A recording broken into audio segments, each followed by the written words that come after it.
അറിഞ്ഞത് വെച്ച് എൻ്റെ അവസ്ഥ കുറച്ച് സീരിയസ് ആണ്. എനിക്ക് വേണ്ടി ചേച്ചി ജോലി രാജിവെച്ചു. കീമോയ്ക്ക് ശേഷം രേണു സുധി. ആദ്യ കീമോ കഴിഞ്ഞതിന് പിന്നാലെ കഠിനമായ ശാരീരിക ബുദ്ധിമുട്ടുകളിലൂടെയാണ് താൻ കടന്നു പോകുന്നതെന്നും രേണു ഇൻസ്റ്റാഗ്രാമിൽ കുറിച്ചു. ഈ കഠിനമായ പ്രതിസന്ധി ഘട്ടത്തിൽ തനിക്ക് പൂർണ്ണ പിന്തുണയുമായി കൂടെയുള്ളത് സ്വന്തം ചേച്ചിയാണെന്നും രേണു സുധി വ്യക്തമാക്കുന്നു. 3 ആഴ്ച കൂടുമ്പോൾ കീമോ വെച്ച് 6 കീമോയാണ് ചികിത്സയുടെ ആദ്യഘട്ടത്തിൽ ഡോക്ടർമാർ നിർദ്ദേശിച്ചിരിക്കുന്നത്. അതനുസരിച്ച് സർജറിക്കും പദ്ധതിയുണ്ട്. ഇനി കോട്ടയം മെഡിക്കൽ കോളേജാണ് എൻ്റെ തറവാട്. ഇവിടെയാണ് എൻ്റെ ചികിത്സ. എത്ര വർഷം മുമ്പോട്ട് കൊണ്ടുപോകുമെന്ന് അറിയില്ല. എനിക്ക് വേണ്ടി പ്രാർത്ഥിച്ചില്ലെങ്കിലും മൃതപ്പൻ്റെ അമ്മയ്ക്ക് വേണ്ടി പ്രാർത്ഥിക്കുക. എന്നോട് ശത്രുതയുള്ളവർ ഉണ്ടാകും. ഞാനായിട്ട് ആരോടും ഒരു തെറ്റും ചെയ്തിട്ടില്ല.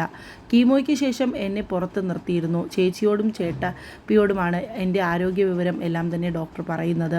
അതൊന്നും അവർ എന്നോട് പറഞ്ഞില്ല. ചിലപ്പോൾ സീരിയസ് ആയ കാര്യങ്ങളാകും. വീട്ടിൽ വന്നപ്പോഴും എന്നെ റൂമിലിരുത്തി കഥ കടച്ചിട്ടാണ് വീട്ടുകാരോട് കാര്യങ്ങളെല്ലാം പറയുന്നത്. ഞാൻ അറിഞ്ഞത് വെച്ച് എൻ്റെ അവസ്ഥ കുറച്ച് സീരിയസ് ആണ്. എല്ലാവരും പ്രാർത്ഥിക്കണം. മരുന്നിന് തന്നെ ലക്ഷങ്ങളാകും. അതൊന്നും ഞാൻ കരുതിയിട്ടില്ല. കുറച്ച് പിരിവിന് വേണ്ടി പറയുന്നതല്ല. ചാനൽ പിന്തുണയ്ക്കണം. വീഡിയോയ്ക്ക് നല്ല വ്യൂസ് ഉണ്ടാകണം. എന്നാലേ മരുന്നൊക്കെ മേടിക്കാൻ സാധിക്കൂ. ബിഗ് ബോസിലെ ആളുകളൊക്കെ വിളിക്കുന്നുണ്ട്. ഞാനിങ്ങനെ ഇരിക്കുന്നുവെന്നേ ഉള്ളൂ. എവിടെ നിന്നോ കിട്ടിയ ധൈര്യമാണിത്. പണ്ടേ ഞാൻ ഇങ്ങനെയാണ്. മനക്കരുത്തുണ്ട്. ബാക്കിയുള്ളത് ദൈവത്തിൻ്റെ കയ്യിലാണ്. രേണുവിൻ്റെ വാക്കുകൾ ഇങ്ങനെ.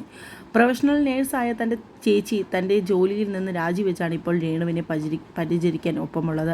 കടുത്ത ക്ഷീണം കാരണം തളർന്നിരിക്കുന്ന തനിക്ക് ചേച്ചിയാണ് ഭക്ഷണം വാരി നൽകുന്നതുൾപ്പെടെയുള്ള എല്ലാ കാര്യങ്ങളും നോക്കുന്നതെന്നും രേണു വികാരദിനിയായി പങ്കുവച്ചു. കോട്ടയം മെഡിക്കൽ കോളേജിലാണ് രേണുവിൻ്റെ നിലവിലെ ചികിത്സകൾ നടക്കുന്നത്. എന്നാൽ ഇപ്പോൾ വളരെയധികം സങ്കടകരമായ ന്യൂസുകളാണ് രേണു തൻ്റെ യൂട്യൂബ് ചാനലിലൂടെ പറയുന്നത്.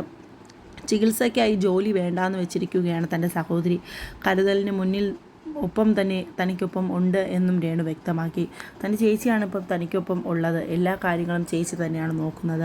തൻ്റെ ആരോഗ്യനില വളരെയധികം മോശകരമാണെന്നും തന്നെ യൂട്യൂബ് ചാനലിലൂടെ ഇനി എല്ലാവരും സപ്പോർട്ട് ചെയ്ത് ചികിത്സയ്ക്കുള്ള പണം അതിൽ നിന്ന് വേണം കണ്ടെത്താനെന്നും രേണു വ്യക്തമാക്കി.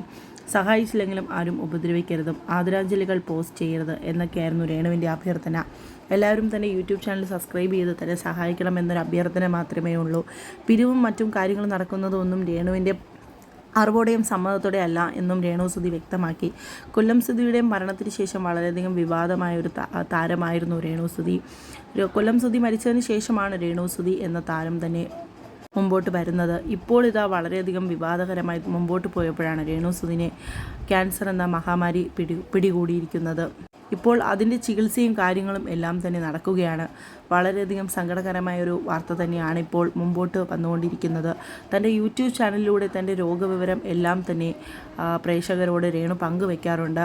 ചികിത്സയുടെ ഓരോ ഘട്ടവും രേണു ഇപ്പോൾ വീഡിയോസിലൂടെ ആരാധകരോട് എല്ലാവരോടും തന്നെ പറയുന്നുണ്ട്. ഒട്ടനേകം ആൾക്കാരുടെ പ്രാർത്ഥനയും രേണു സുധിന് ഒപ്പം തന്നെയുണ്ട് ഇപ്പോൾ.